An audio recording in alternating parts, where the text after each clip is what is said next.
well, as good as I could get it underneath. Because I've got no sanding wheels left. I was going to use a belt sander, but I have no fucking belts for that either. So this is the best I could do underneath. I might have to cut that out. I'm not sure yet. Because it's what's holding the steering. So hopefully that doesn't snap. There's bits that I can't actually get into, like there and there. But there's no holes there. So that's kind of why I was doing it. But I also wanted to get all the crusty shit off so I could paint it. Down there doesn't matter so much. I tried grinding underneath here because I don't really want to take this off. Because I don't feel like getting it back on. And I couldn't get under here because I don't want to have to fucking weld this cable back on. So I'll try to get a little bit under there a bit more with a wire brush and just like wipe it off. But I've got the mud guards to try to fix up. It's a bit bent there. I might still have to cut those off yet and readjust them like the front ones, so I'm not sure about that. And there's gaps like here, here, here, and underneath this bumper bar. Down there, I can't get to. And here. Now I've got to turn it over and do the other side.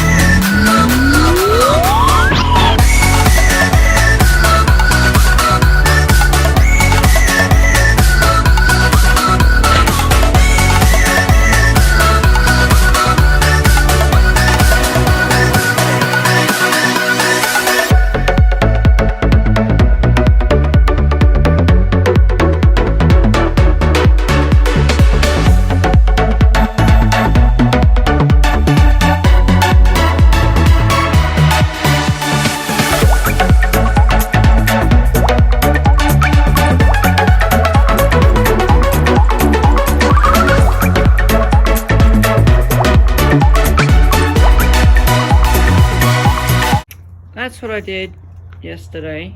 I'm not 100% happy with my welds because I grabbed out my welder. Last time I stopped using my welder, I didn't know that I ran out of wire because I'm used to using gasless, and the other welder is a gas welder. So, and the trigger's super sensitive on the other welder because it's new. And yeah, so they're not 100% straight. Yeah, I'm not sure if I want to redo it or not, but I might just weld it up, see how it looks, and then if I don't like it, because I'm not going to see it anyway, because it's going to be, I'm not remaking it exactly how it was originally. I'm just going to put checker plate over it, and then I've got, I don't know if you can see it, some steel, some box tubing over there. It's like flat box tubing. I'm going to cut that up and put it for extra support underneath, to go right underneath. So I'm just going to finish welding that up.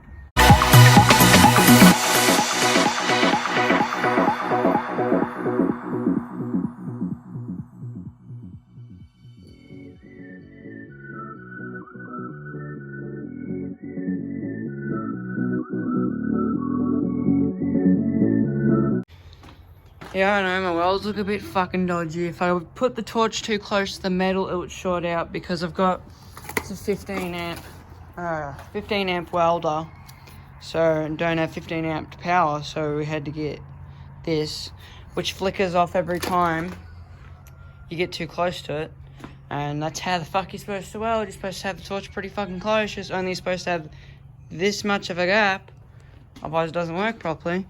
So basically all my welds look like dodgy shitty stick welds, but as long as it does the job, I don't care, which it looks like it's going to, so it's good enough for me.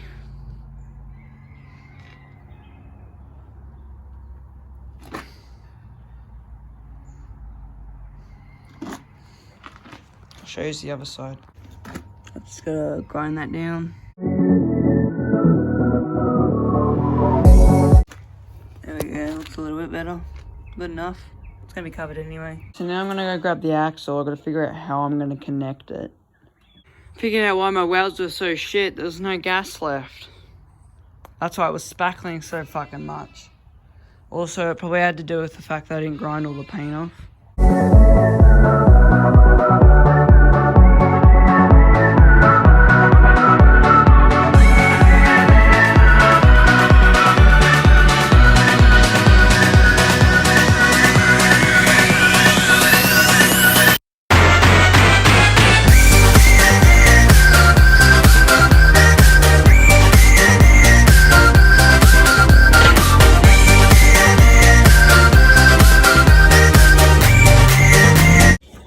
So here's a quick update, because my phone went flat before, so you missed a bit of this.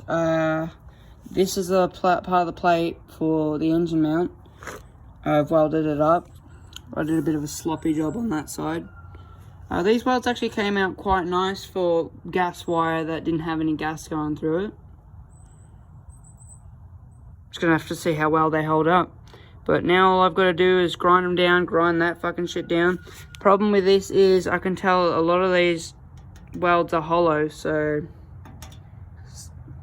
I'm pretty sure that's what the gas stops that from happening. This is how straight the frame is. You can tell that this plate is straight as it can be, because it's straight along the back end. And then you can see that this end drops down and then it goes up smoothly.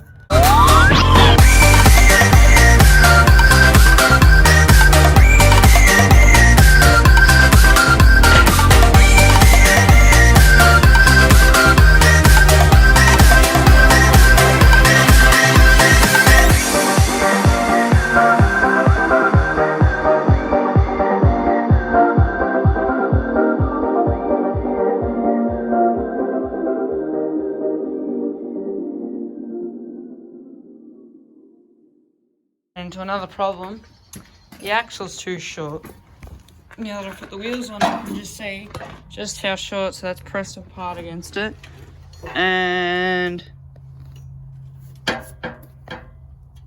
see, from there it looks like it works, but it doesn't.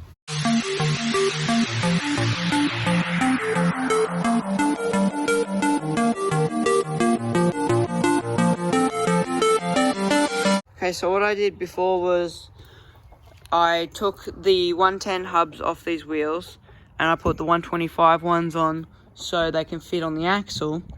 I also thought of a solution. I didn't compensate for how much it sinks into the rim, so I thought the axle was long enough. But it's just short, it's short by like this fucking much. So half of my fix is I've got a larger axle here. It's slightly larger, slightly beefier. It's slightly longer, but it's still too small. So what I'm going to do is I'm just going to cut a chunk out here and here and then weld a bar across here. And hopefully it doesn't interfere with this, because I don't want to cut this out.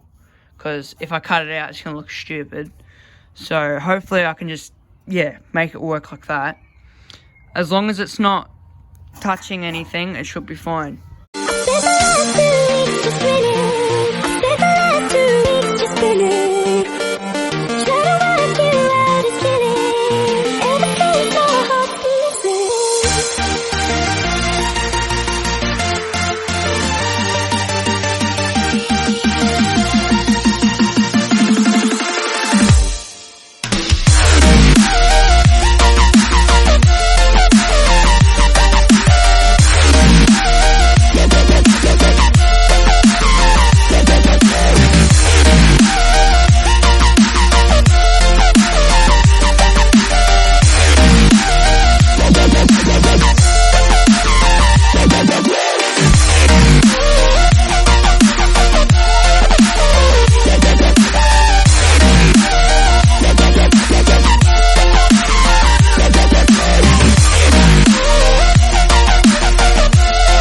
After a lot of fucking around, I finally figured out how I'm going to do it.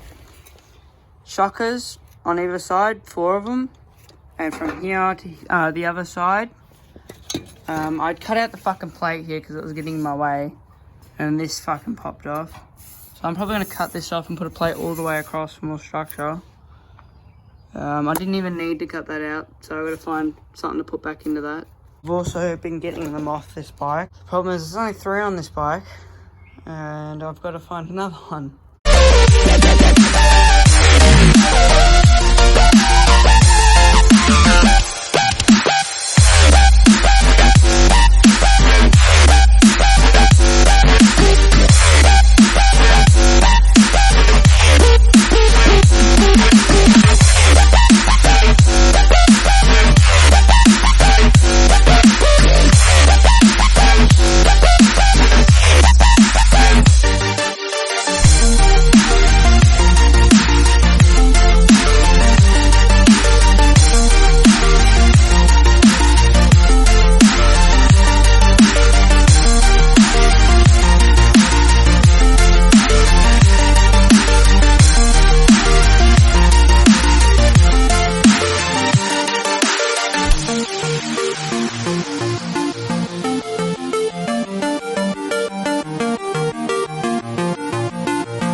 Okay, so this is what it looks like so far. And I found these brackets because if I weld it on it might snap, but if I bolt it straight in the frame there's no way it's coming off. So I've got these brackets here.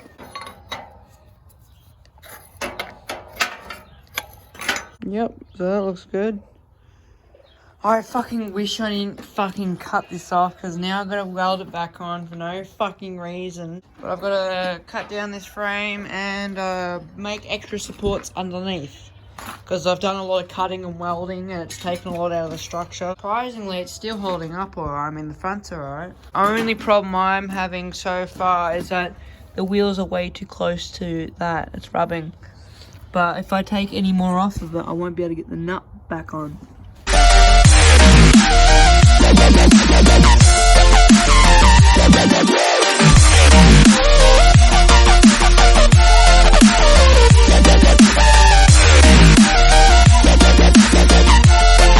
So this is what I've got so far.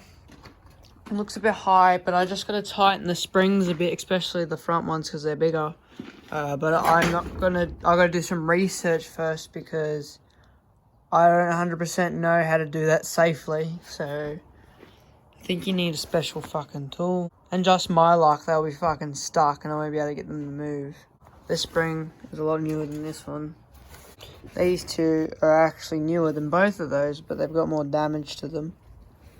Because that 110 bike, I checked the VIN tags on it and it was only built 2015. And most of my quad bikes were from 2009. I've got one of those on, I need another one. I reused the bolts that I got off of the springs. So I've got another 2 floating around somewhere.